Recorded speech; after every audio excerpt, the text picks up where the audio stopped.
Salut à tous, bienvenue sur analysport.com. Aujourd'hui, nous allons voir les matchs pour un combiné pour le lundi 24 septembre. Donc le premier match, Bakou, qui est quand même une valeur sûre selon moi. Sixième avec deux matchs en retard, deux victoires, une défaite. Leur adversaire, neuvième sur 12, avec une victoire, un nul et trois défaites, dont les trois consécutivement, avec 11 buts encaissés contre 2 inscrits. Bakou vient de faire un bon 0-0 aux Partisans de Belgrade, ce qui nous a fait perdre quand même, je pense à tous, un bon bet en C3. Donc c'est une valeur sûre selon moi, surtout qu'il joue quand même pour le titre cette saison. À combiner pour un début d'après-midi avec Simurk. Deuxième, qui rencontre le dernier. Il y a souvent au moins deux buts entre ces deux équipes. Bon, leur adversaire est à la rue avec 4 défaites et une victoire, en se prenant des 4-0, 3-1 à l'extérieur. Ils n'ont toujours pas marqué de but à l'extérieur d'ailleurs, et 11 buts encaissés. Donc c'est quand même... ils sont vraiment mal en point en ce moment. C'est mieux que ces 3 victoires et 2 nuls. Bon, 8 buts marqués et un encaissé en 3 matchs. Ça fait une cote à 2,10 qui était à 1,99 tout à l'heure, ce matin de bonne heure. C'est pas mal. Je pense que c'est quand même mieux de faire ce combiné là plutôt que de le mettre. Bah alors, désélectionne-toi. Voilà, plutôt que de le mettre avec Anzi. Même si Anzi est largement gagnant. Bon, pour 2,10 et 2,19, il n'y a pas vraiment grand chose de différence. Au niveau de d'Anzi 5ème, avec une victoire, ça pourrait leur faire remonter à la deuxième place. Euh, ce qui est leur but de toute façon aujourd'hui, avec sur 8 matchs 5 victoires, 2 nuls et une défaite, bon, contre le CSKA Moscou, mais à l'extérieur.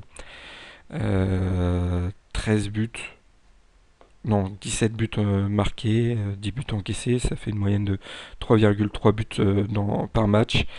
Pareil pour Alamia, hein, 3,3 buts par match, avec 2 victoires, 2 nuls et 4 défaites. 4 matchs à domicile, hein, donc 2 victoires, un nul et une défaite. Euh, Anzi devrait gagner, pourquoi pas un but de Eto. Je n'ai pas vu s'il y avait la cote de plus 1,5 but marqué à 1,22. Je préfère l'over et combiner directement avec Simurk. Ça c'est plus que faisable, plus réalisable, on va dire. Ça fait une cote de 40, de 47. Ah, ça fait quand même une belle cote. Voilà. Voilà pour ce premier combiné. Sinon pour 17h, non c'est 19h, Fenerbahçe. Alors Fenerbahçe reste sur 4 victoires en 5 matchs avec un nul. Il est où, il est où, il est où Je regardais mes notes, j'ai perdu Fenerbahçe. Voilà, ici. Je le mets en sec, en simple, pas en combiné, plus sur mon combiné bière tout à l'heure. Euh, oui, je vais expliquer pourquoi. Bon, c'est un match quand même pour la deuxième place. Euh, bon, ils sont éliminés par le Spartak Moscou. Ils ont fait un très bon nul contre Marseille en Europa League de partout, même s'ils devaient vraiment gagner ce match-là. Bon, bah, ils ont rencontré Marseille un peu sur leur nuage. Donc voilà. Trabzonspor est sorti de la C3 en qualif et marque très peu de buts. Donc c'est pour ça que je le mets pas en, en combiné, c'est que le nul est quand même envisageable. Mais Fenerbahçe en simple, ça se tente. Le deuxième, Aalborg, désolé pour la prononciation, reste sur 5 victoires sur 5 avec un but encaissé contre le dernier, 17 buts marqués à domicile, 23 buts en 9 matchs.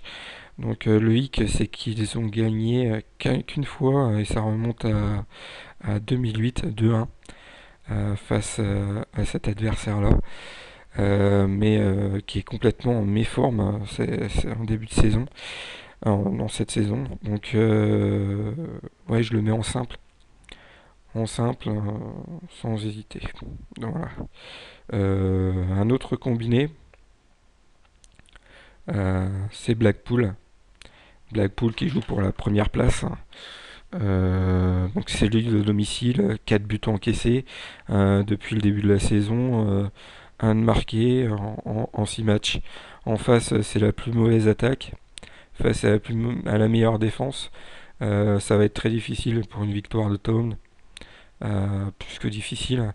Euh, le X serait le nul, mais Blackpool est quand même solide en défense et offensivement, ça tient la route.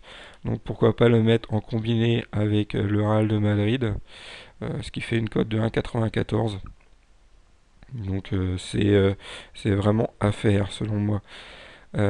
Sinon le H du Real de Madrid en simple euh, à 1,65. Euh, bon, le Real de Madrid déçoit un peu en ce moment, donc c'est pour ça que le mettre en H dans un combiné, c'est un peu plus risqué. Voilà, donc en simple, c'est une base. C'est une base pour tout Paris. Donc voilà pour aujourd'hui. Merci à tous et bonne journée. Et puis gagnez une fortune, une belle fortune.